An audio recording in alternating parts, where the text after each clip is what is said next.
They rose from the sea, a people wrapped in mystery. Today, we uncover the real story of the Philistines. They appear suddenly in ancient records, not as one tribe, but a wave of wandering peoples. Where forgotten worlds rest in silence, we awaken their stories. One of the earliest clues comes from Egyptian records, calling them the Peliset, the people we know as Philistines. These warriors appear in Egyptian carvings, foreign fighters with strange armor and feathered helmets. They may have left their homelands during a time of chaos, when storms, famine, and war pushed entire peoples onto the sea. When they reached Canaan's shores, they were not raiders anymore. They were settlers, bringing their own culture with them. They settled in 5 great cities: Gaza, Ashkelon, Ashdod, Ekron, and Gath.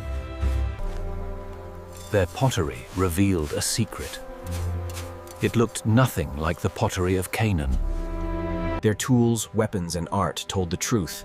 These people came from across the sea, carrying a culture older than the land they entered. As they grew stronger, their cities flourished. Busy ports, skilled traders, and a culture. The Philistines were known for their warriors, armed with bronze helmets, tall feathered crests, and advanced weapons for their time. They trained in tight formations, using iron and bronze weapons, and quickly became one of the strongest forces in the region. Their metalworkers were masters of bronze and iron, crafting weapons that gave them a powerful edge over their neighbors. Beyond warfare, they built vibrant cities, markets full of trade, color, and goods from every corner of the Mediterranean. Inside their homes, life was simple: bread, olives, weaving, and family. A culture shaped by both sea and soil. Their temples honored many gods, symbols of the sea, storms, and protection. Archaeologists found clues in their graves, pottery, jewelry, and rituals that matched the Aegean world, not Canaan. Even DNA studies confirmed it. Philistine ancestors came from the Aegean, linking them to ancient Greece and the Sea Peoples. They didn't arrive as raiders, but as whole families, warriors, craftsmen, traders, bringing an entire world with them. Their settlements grew fast, full of trade, craftsmanship, and skills rarely seen in Canaan at the time. With discipline and iron weapons, they built one of the strongest fighting forces along the Mediterranean coast. They governed through councils, leaders guiding trade, diplomacy, and military strategy across their 5 great cities. Soon, they met new neighbors, the Israelites. 2 cultures so different that tension was inevitable. At first it was trade, cautious, uncertain, shaped by curiosity and suspicion on both sides. In Israelite homes, stories grew. Tales of Philistine giants, warriors, and unstoppable. In truth, they were not giants, just different. 2 cultures side by side, shaped by different worlds. Soon, border tensions rose. Small patrols watched each other from a distance, waiting for the first spark. Rumors spread quickly. Raids, stolen livestock, threats. Fear began to reshape both sides. The first clashes were small, quiet, and often left no witnesses. Only scattered traces marked where fear took root. At times, enemies simply stared across a few steps of dust, knowing a single move could unleash a storm. Outposts soon appeared on hills and valleys, silent watchers guarding every path between the 2 peoples. These warnings were clear. The calm between them was breaking, and each side began preparing for what would come next. Soon, Philistine forces began to move inland, not for battle yet, but to show strength, an unmistakable warning. In the hill villages, fear grew. They knew their simple weapons could not match bronze and iron. In the valleys between them, traces of close encounters began to appear, signs that tension was turning into confrontation. And in their war tents, Philistine leaders planned their next moves, calm, confident, and fully aware of their growing power. In the valleys and hills, the stage of history was forming. a place where two rising peoples would soon meet in open conflict. Scouts watched from the shadows, tracking every movement of a force far stronger than their own. At night, scouting parties slipped through the valleys, each side testing the strength of the other, waiting for a spark. When the Philistines marched at night, hills lit with warning fires. Word spread fast. Danger was coming. As dawn broke, the Philistines gathered in force, organized, disciplined, and ready for open war. Across the ridge, the Israelites prepared as well. Ordinary men facing an army far stronger than themselves. Two forces stepped into the valley, one confident and disciplined, the other fearful but determined. In the center of the valley, the ground shook beneath their march, the moment before history began to change. The Philistine front line locked shields, steady, disciplined, ready to strike first. And across from them stood farmers, shepherds, and young men, bracing themselves for a fight they could barely imagine. The silence snapped as the first sling stone sliced through the air. The Philistines answered instantly. Shields lifted, formation tightening, power surging forward.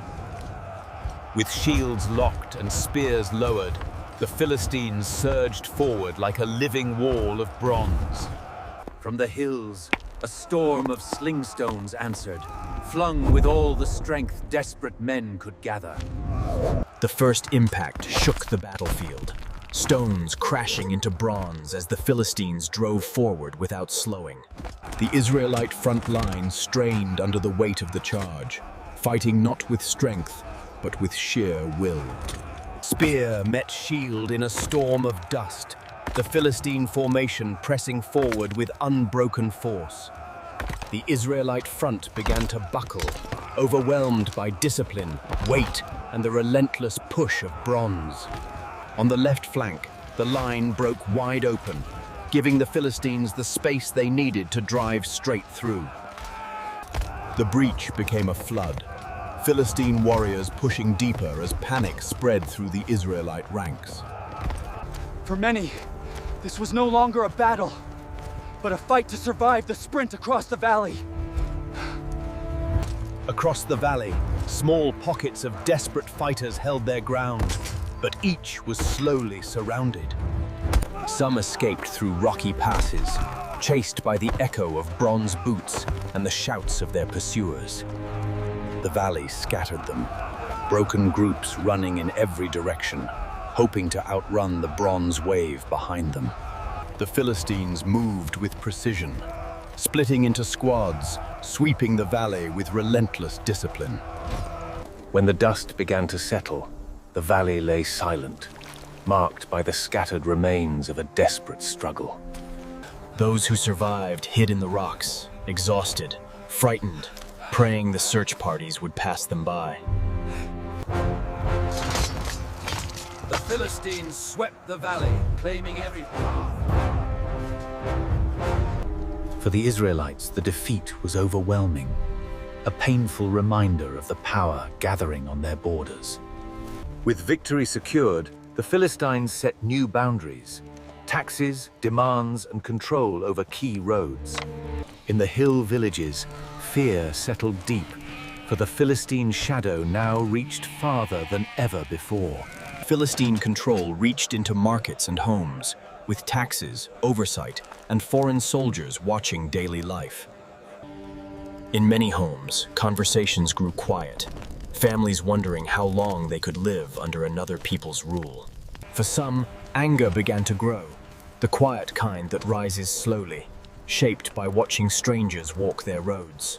In hidden rooms, whispers of resistance began, small groups dreaming of standing against a power far greater than their own. At the mountain passes, taxes grew heavier and resentment deeper.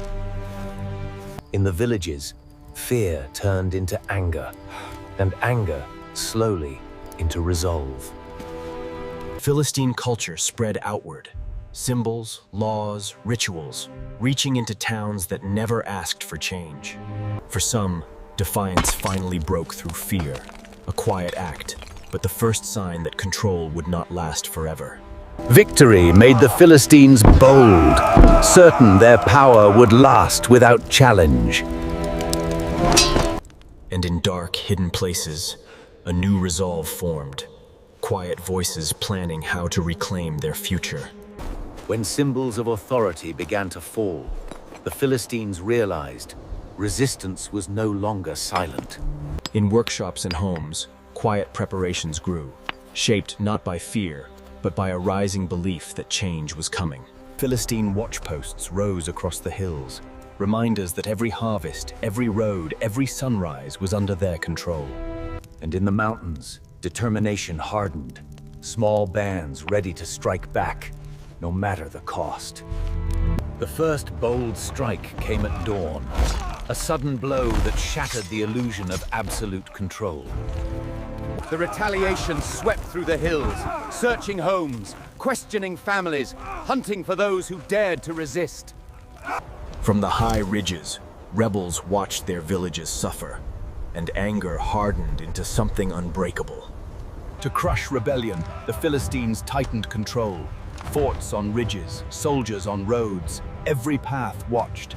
In secret, resistance grew organized. Plans, signals, alliances, a movement ready to challenge the giants in the valley. Confident after victory, the Philistines planned further expansion, believing nothing could stand in their path.